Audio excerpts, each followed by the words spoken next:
Bookstore, a Jewish bookstore. Yeah, they have these cards. It's called Sparks of Life. Little quotes from Rav Kook. Anyways, the words of Torah we say today should be in memory of his great soul. Um, um,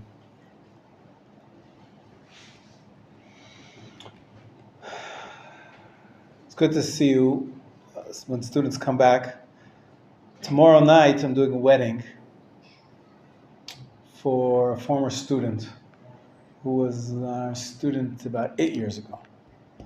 He came to us when he was 17. Now he's 25. And Baruch Hashem, he did Kior with us, and then he went into the army, finished the army, he's working, and Baruch Hashem. Well, I think, what's the site called? The Shlish Gan Eden? There's many different Jewish dating sites. Anyways, he found her, she found him. She's a Moroccan woman he's from Holland. Wow. And she's from Kiryat Malachi.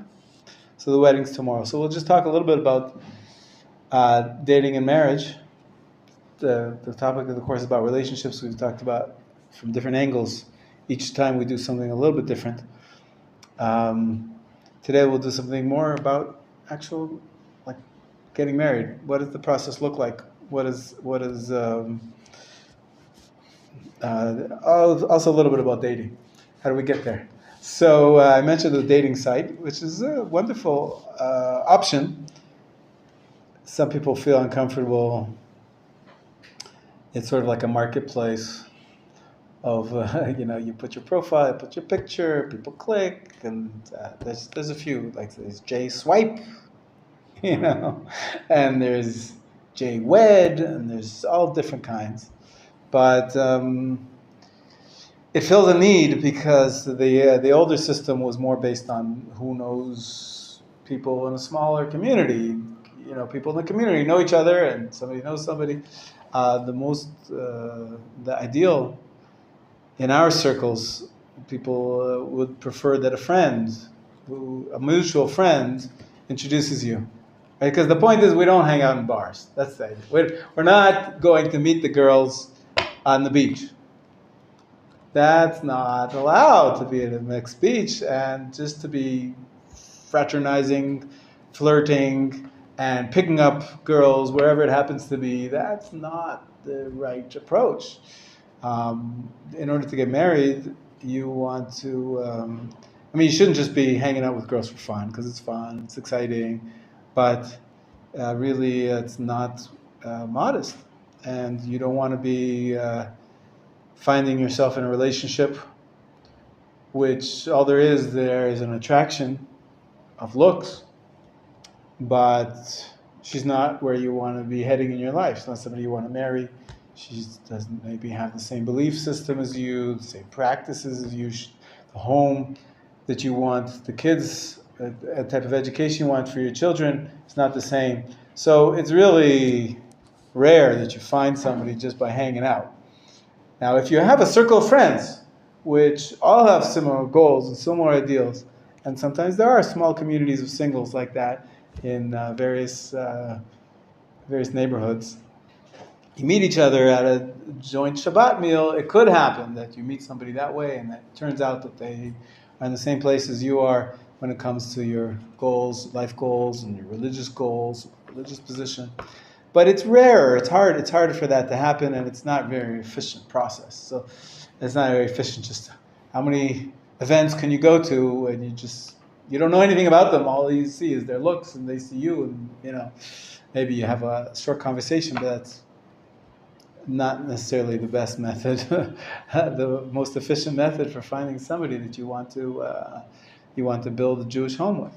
So a better method is, in some circles there's a professionals, shadchanim or shadchanit in feminine, shadchaniyot in plural, who make it their job, matchmakers, like in the good old days, who take it upon themselves to get to know who's looking, of the same ages and the same interests and the same, personalities which would match with each other, and then she suggests a match. it actually takes a lot of time and effort. My wife does this on the side, just sort of as a chesed, as a good deed. She knows many women that just are not finding the right people to marry, and so she decided to create a database for herself of women that she knows of. She chose a specific age bracket that she wants to cater to, and she tries to find men to match them, and she sets them up. It's not so easy. It's not so easy, but that's people have a bigger database. People are more professional at it. In people who do this even as a profession, so they get paid. Somebody's got to pay them for their time and effort. Find the match, create the database and keep it up, and it's a good thing. It's a good thing if you having trouble.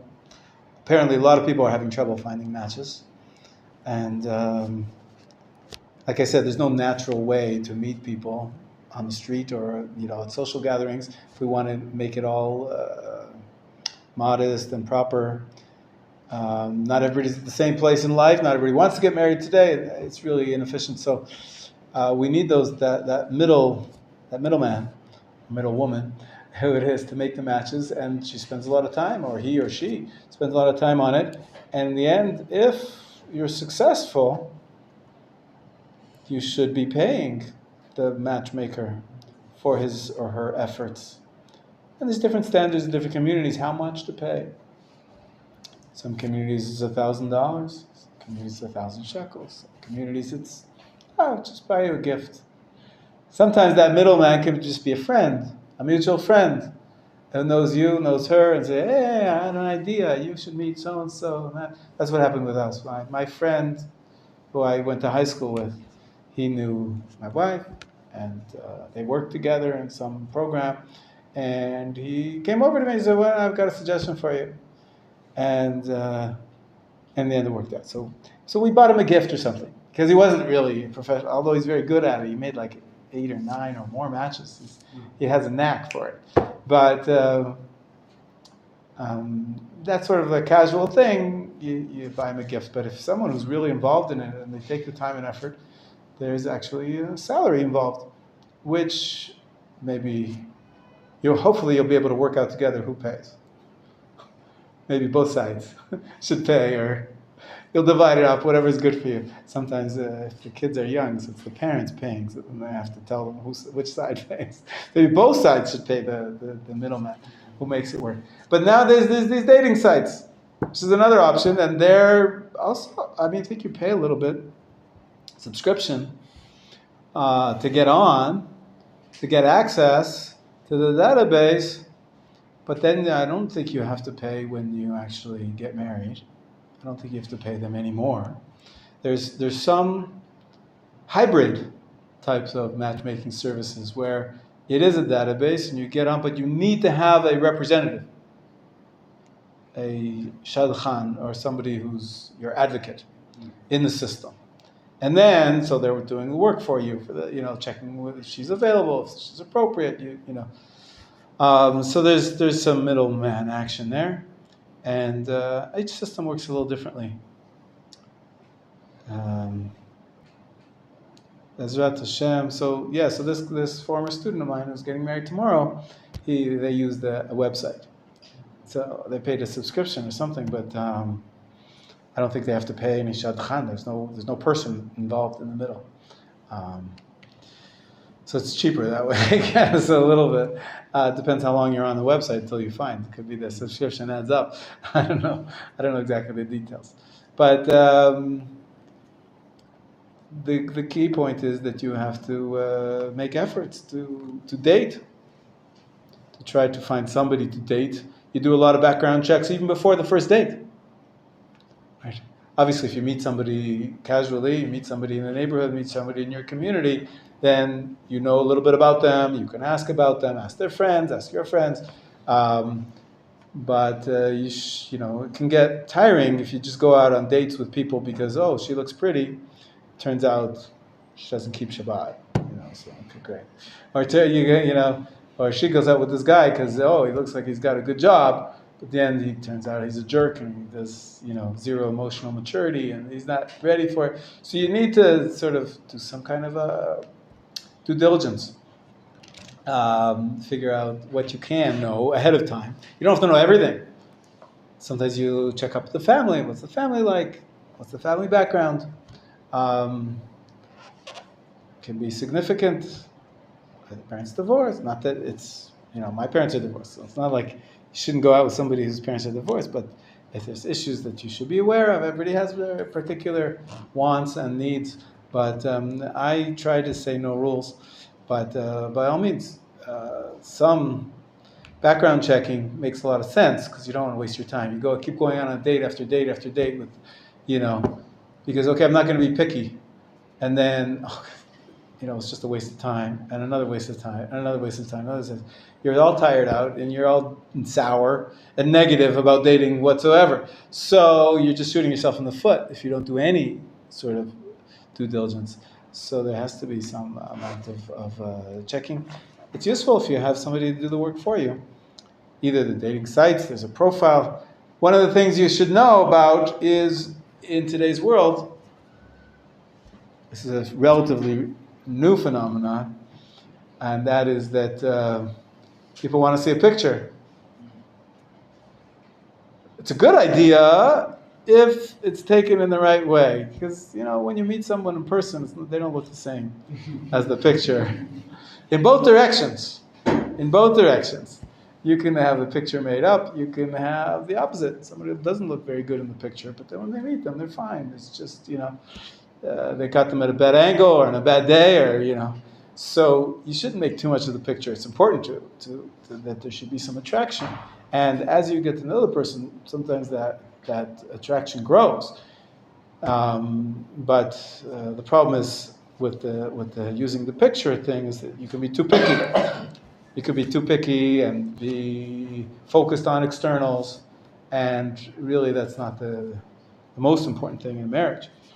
As we talked about a little bit, the important is your goals and your values and your ideals and the connection that you have, and physical attraction is part of that connection. It's not the be-all and the end-all. It's not the most important piece. So anyways, but nowadays, yes, quite common that people ask to see a picture. Sometimes they want a full-length picture, not just a mugshot. Because maybe, I don't know, you're in a wheelchair and you look pretty. But anyways, people are protecting themselves from all sorts of crazy things. But more importantly, though, is because now it's no big deal to have a picture. You take your phone out and you take a picture, and you share the picture for whoever is asking about you. But the main thing is that you have to have a profile. A profile is like a CV,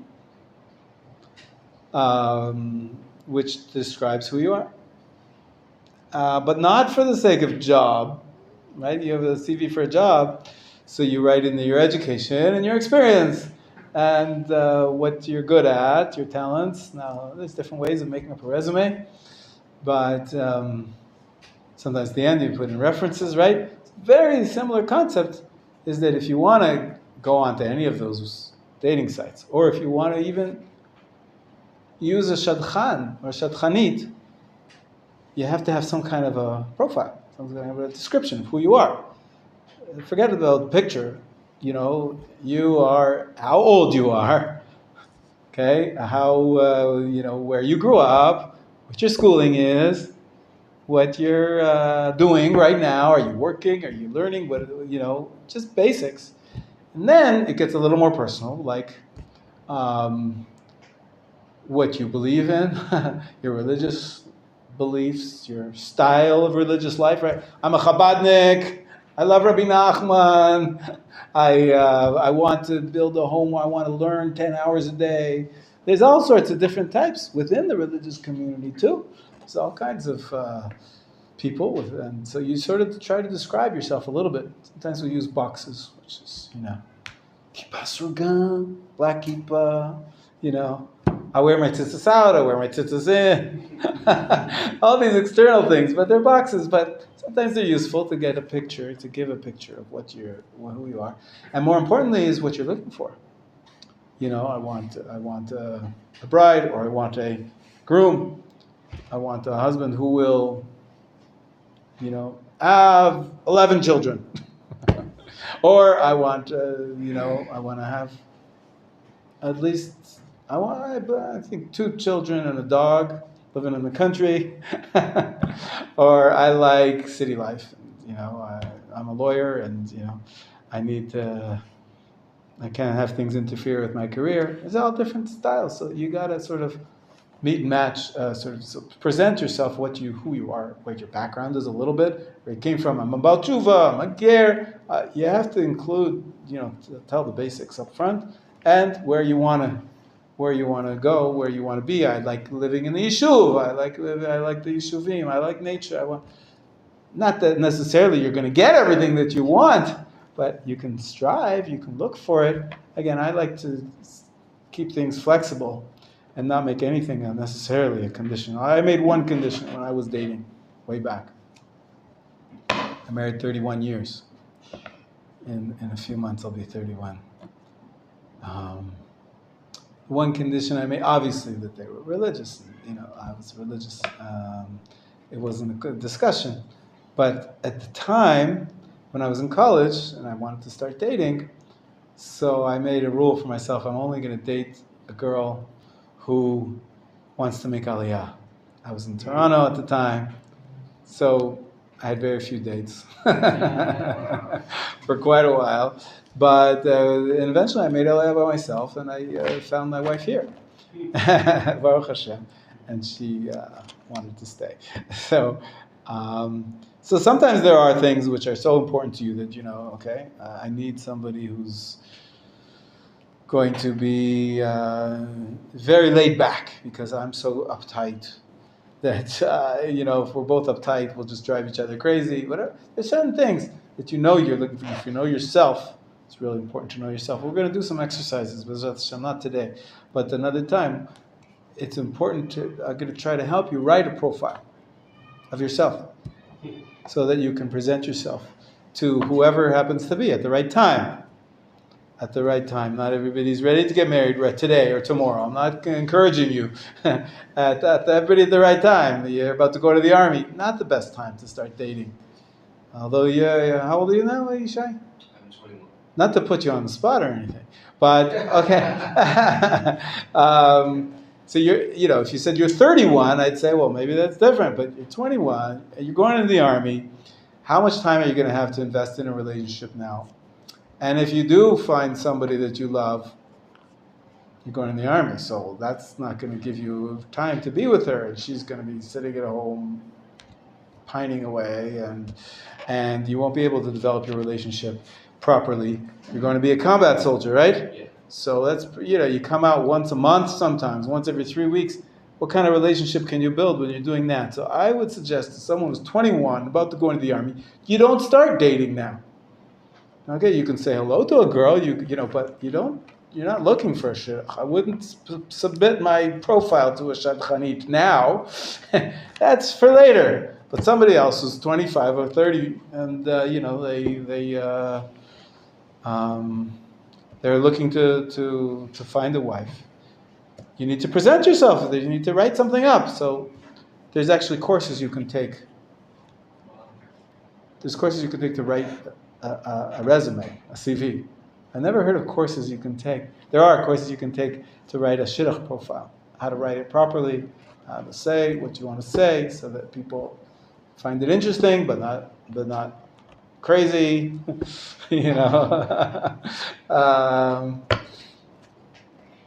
Telling the truth, but you don't have to tell all the truth on the first date. You don't have to say, I went through therapy for 10 years.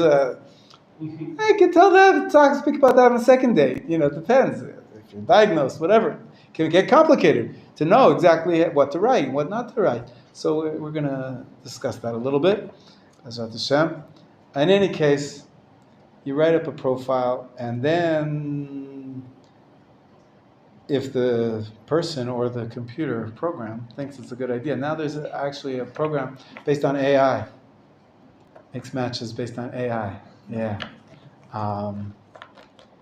And they're very, very successful. So what happens next is that the suggestion is made either by the computer or by the shadchan or the friend, and so they say, listen, I got this guy for you, I got this girl for you, she's X and Y and Z. So usually you ask to see the profile. Can I see? Okay. Can I read? You could tell me about her, but I'd like to read what she wrote about herself, how she describes herself, what she's done. It's basic. It's one page. It's not anything deep. And where she writes what she likes, what she's looking for.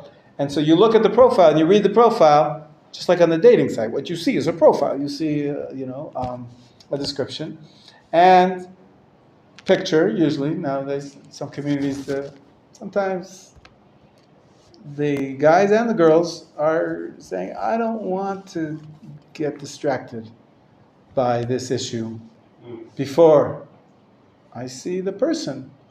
Of course, it's an issue when you have to meet and you have to see if there's some attraction there, but it doesn't have to be first. So nowadays usually you have a picture and a profile, and then you just say yes, okay, I'm willing to meet this person. Okay, then you got to ask the other side. Here's his profile, and here's his picture, and you agree to meet her. So sorry, I'm busy. I just started dating someone else, so not free. Okay, so that's why you can see it takes a while to actually make a match. But they're both free at the same time. They're both interested in each other's profile, and they're both. It seems like it's worth at least meeting, and then you start dating, which is a whole nother speech, a whole nother class about how to date. What's Jewish dating look like? What's Jewish religious dating look like? And what do you do on a date? Where do you go? How long is a date? Do you text before? Do you text afterwards? And there's a lot to talk about. Things that we assumed when we were in the secular world is not the way it works in the religious world. It's not the way it should work, right? Good night kiss, first date, second date. So hopefully you guys know that in religious world we don't touch until you get married. I don't care if it's 10 dates, 20 dates, a year. There's no touching the opposite sex until you're married. So that can make things difficult. Very, very beautiful. The anticipation just gets greater, and that makes it sweeter, but it can be difficult. That's why maybe the dating process needs to be hurried up a little bit, because you can't have any sexual component to it. So it's a lot of talking, a lot of spending time together, getting to know each other without any physical touch. Definitely you're not living together for 3 years before you get married. Like next week I'm doing another wedding. This is a secular couple who, I'm not sure how they met actually. They met on some program together, but they're living together for years already. And now they're getting married. I just met them on Zoom a couple weeks ago. They were on their honeymoon before the wedding. They spoke to me in Japan, in Tokyo, with these skyscrapers in the back, with chopsticks in their hands. And it was cool. It was cute. But it's different standards, it's different communities. But it's a beautiful thing. In Israel, everybody goes through a religious wedding, and they have a rabbi do their wedding, even if they're not practicing their Judaism, or they're practicing it in a different way.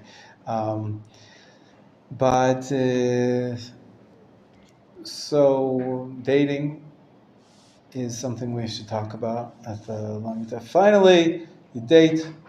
Some rabbis have rules. I think another teacher here, Machon Meir, used to say, don't introduce her to me, don't even tell me you're thinking about getting married until you've had 20 dates. Is that a lot or a little? What do you think?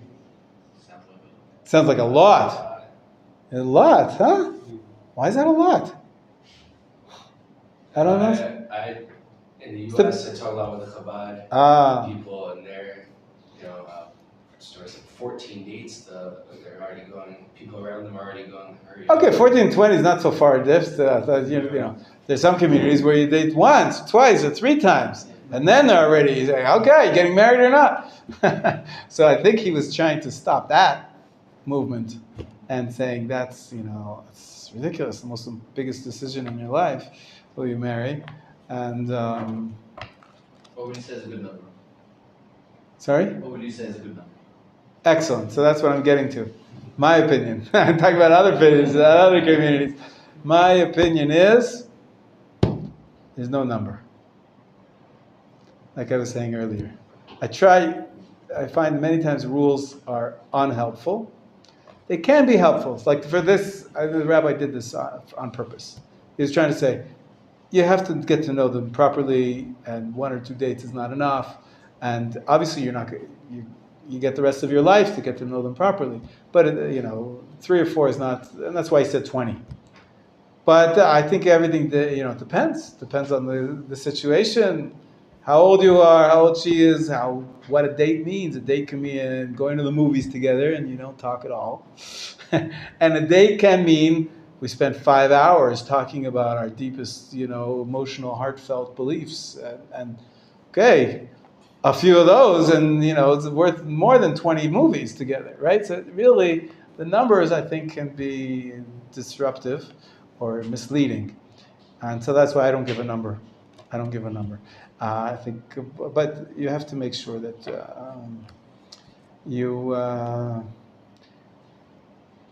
you accomplish something on the dates. Can I ask how many dates you had?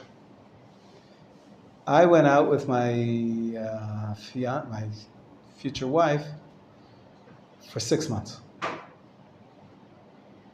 before I was ready to make the decision. She told me she was ready after 2 weeks. So she was waiting around. But she was probably smarter than me. I'm just a little bit slow at decision making. Baruch Hashem. But, you have to be real. You have to go at your pace, what's good for you. And you have to be ready. So I was 25, got married at 26.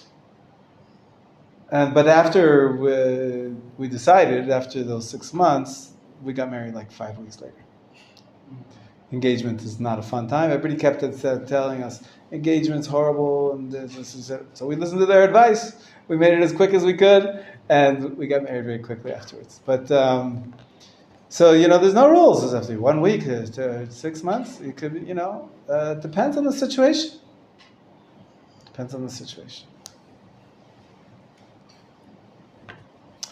The Bavitcher Rabbi was engaged to his wife, I think, for 3 years. Wow. They couldn't get married. It was war. It was different. Wartime. My line is I can't give you a number. I can't give you a number of dates or a time frame. Every situation is different. Sometimes quickly, and as long as you've done you have to make sure that you're not just being swept away. But I'm just giving you a broad outline of what goes on. So then you decide whether it's been 20 dates or 200 dates or 10 dates, whatever it is. You decide, she decides. Wow. Amazing. Biggest blessing in the world. You found your spouse. What next? So nowadays, so you get engaged. Then you have to propose. That's all just a lot of cultural fads. You don't officially have to go down on one knee. You don't have to give her a diamond ring. This is all stuff promoted by the diamond industry. But some women expect it. They expect to be surprised. You have to jump out of the helicopter with a big sign, "Will you marry me?" That's all just, cultural stuff. Whatever you guys decide is good for you, and whatever style you like to do. You make the decision. You both agree that you want to get married. So in today's culture, it's called you get engaged. Get engaged basically means you announce to the community, to your families, you tell them that you want to marry, that you're planning to marry, and then you start planning the wedding. So the Hebrew word for in modern Hebrew for engagement is erusin, litares, is to get engaged. What's confusing about it is that the same word, and that's fine, that's what we do today. So you get engaged, you publicly announce, you can have a party, an engagement party. It's nice, your friends come, your family comes, they celebrate, you're engaged, we're so excited for you, and everybody gets to meet each other, the other families, whatever it is. There's different types of engagement parties. You can make a small one, you can make a big one. You can make one just the families, something called a vort, where there's usually just the first announcement of the engagement. But halachically, it has zero significance. This is not an official erusin. Erusin is the colloquial term for engagement, as we say in English. In Hebrew, in modern Hebrew, we say erusin, engagement, and that's pretty much announcing that you're going to get married. But we don't do any halachic observance at that time. You're still not allowed to touch each other, no kissing, until you're actually married. I'll get there in a minute. The reason it's confusing is because the next stage is, okay, so then you announce it, you prepare for the wedding, you plan and find a date, find a hall, find a rabbi, you get a house, you get furniture, whatever, you make your plans for the wedding, and then we'll fine-tune it a little bit, but the big, so then you have a wedding. At the wedding, there is a party, and there's a ceremony. The ceremony is the actual wedding. The wedding, halachically, is effected by a number of stages. There's a number of stages to a Jewish marriage. What's confusing is that the first, most important, you could say that the Jewish marriage has 2 stages, even though there's actually 5. But the 2 major stages are the last one is called nisuin. Nisuin is a modern Hebrew word for marriage. It's also used in the sources, but nisuin is when you get married. Lehin naseh. Are you nasui? Nasui means, are you married? So nisuin is marriage. So basically you have a marriage ceremony. Tekes nisuin. Halachically, it has 2 stages. The second stage is called nisuin. Not confusing at all. Perfect. That's what it is. It's a marriage ceremony. It's a tekes. Tekes means ceremony. Nisuin. Nisuin. Liat nasui, to be married. What's confusing is that the first part of that ceremony, the first stage, is called erusin. Remember that word? Engaged. That's the word we use nowadays for engagement. In halachic terminology, it's actually marriage, the first part of marriage, which happens under the chuppah. It happens on the day of the wedding. You do 2 things, one right after the other. In the ancient times, you used to be separated by 12 months. First, you did the erusin, and then you did the nisuin. Erusin still, in the ancient times, that was giving of the ring. That was effecting the marriage in 2 stages. It was a more protracted system. We'll discuss this another time. But nowadays we do that together. The same day we do the erusin and the nisuin. That's the halachic terminology. Or the kiddushin is another word for erusin. We do kiddushin and nisuin together on the same day. And what we call today erusin really is just, an announcement, or it's like what we call today engagement, but it's not a halachic engagement. The halachic engagement is actually marriage. It's the first part of the marriage on the day of the wedding. Yes? So in the ancient times when there was a year separation between kiddushin and nisuin, yes. Was there then a change in the halachic parameters of the relationship in that year span? Yes and no. Yes, in that because he gave her a ring in that first stage, even though they're not actually sleeping together for 12 months, they're not living together. She went, got a ring, and they did erusin, and then 12 months later, nisuin. Technically, they're married. So if they were to sleep together, they wouldn't be violating any prohibition. But it was just not done. It was not done. There was a system. We don't do that system anymore, that 12-month delay. But yeah, technically, once he gives her a ring, she's, and you know, if Would they that want to, require a get? it would require a get. Yes, it would require a get. Yeah, yeah. But we don't do that stage until the day of the wedding. We do them both together. It caused all sorts of problems, as you can imagine. Right. So we don't do that anymore. So the Erusin and the Nisuin are together, but the word Erusin is a little confusing because, you know, maybe better to use today Kiddushin and Nisuin like you did. Kiddushin equals Erusin. No, that's the first stage. We'll talk about it more another time. Somebody else has a question here. David, yes. Was there any logical reason to wait that long or something? Or? Yeah, primarily they wanted the groom to have time to get a job and to build a house and to buy furniture and to make sure that he has where to house this new family. And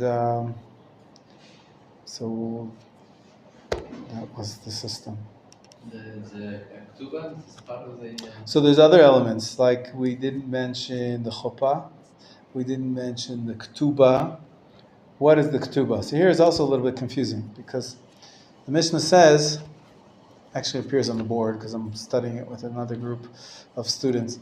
It's the first Mishnah in Kiddushin, the Masechet, about how to affect the mechanism of marriage in a Jewish marriage. It says, "Haisha niknet b'shalosh drachim b'kesef b'shtar uliviyah." Shtar means a document. So there is a. How do we get married in Judaism today? All three, right? No. The ring? The ring, right? That's what it says. And he gives her the ring. She accepts the ring. They're married. That's it. That's the core of marriage. It's called shaveh kesef. It's not actually money. He doesn't give her money. He gives her a ring, which is the equivalent of money. It's worth. It has a value. So that's the way we do it. So shtar was an alternative method which we don't use nowadays, where instead of giving her a ring which had to be worth a certain amount, a pruta, however much that is, it has to be worth something because she's getting married, because you're giving her the value.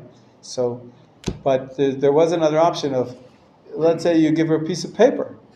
It's not worth a pruta, right? It's not worth, piece of paper is not worth the ink it's written on, or the whatever, the paper it's written on. Paper is worthless. It's like half of a quarter of a cent. It's not, that's not a pruta. But if he writes on a piece of paper, "I hereby marry you," and he gives it to her and she accepts it, it's kosher.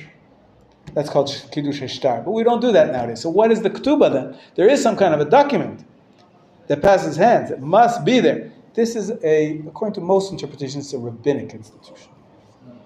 The rabbi said, and we'll end with this because I think it's lunch now, right? So let's end with this. The rabbi said, we cannot have a situation where a woman is married and then the next day, tragedy strikes, and she'll go hungry. Because in the ancient times, a woman couldn't earn herself a living. They weren't part of the economy, and could be she'd be married and the husband died. Suddenly gets a heart attack. She'd be starving the next day. Who's going to take care of her? So they said basically it's the first prenup in history. Rabbi said 2,000 years ago, they said a man is not allowed to be married to his wife unless he gives her a ketubah. Ketubah is a document where the husband promises to take care of his wife after tragedy, after death. During the marriage, we don't need any document. We know what a marriage means. There's some basic assumptions. We'll talk about what they are. But the ketubah is a promise. It's a prenup for what's going to happen when the marriage breaks up. Either death or divorce. In the day, a husband could divorce his wife against her will. Now he can't anymore, so it's less relevant. But he decides he doesn't want her anymore. He throws her out on the street. She'll be hungry. You can't have that, the rabbi said. So he has to promise her a certain... Also, maybe that will stay his anger a little bit and say, I'm not just going to throw you out because you burnt the soup.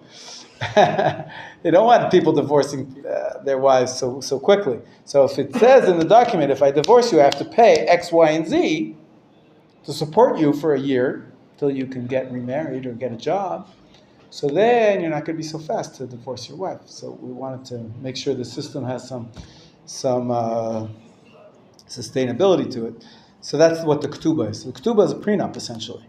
It's not part of the actual marriage. The marriage is affected by giving of the ring and the chuppah, which we'll talk about next time a little bit more. But I gave you, we went a little bit longer about the beginning of the process of dating and shidduchim and getting ready for marriage, and we got up to the basics of the words erusin and nisuin, or kiddushin and nisuin, on the actual day of the marriage, and then you live happily ever after. B'ezrat Hashem. But there's more to talk about it. I'll speak about it another day. B'ezrat Hashem. Have a great, great week. And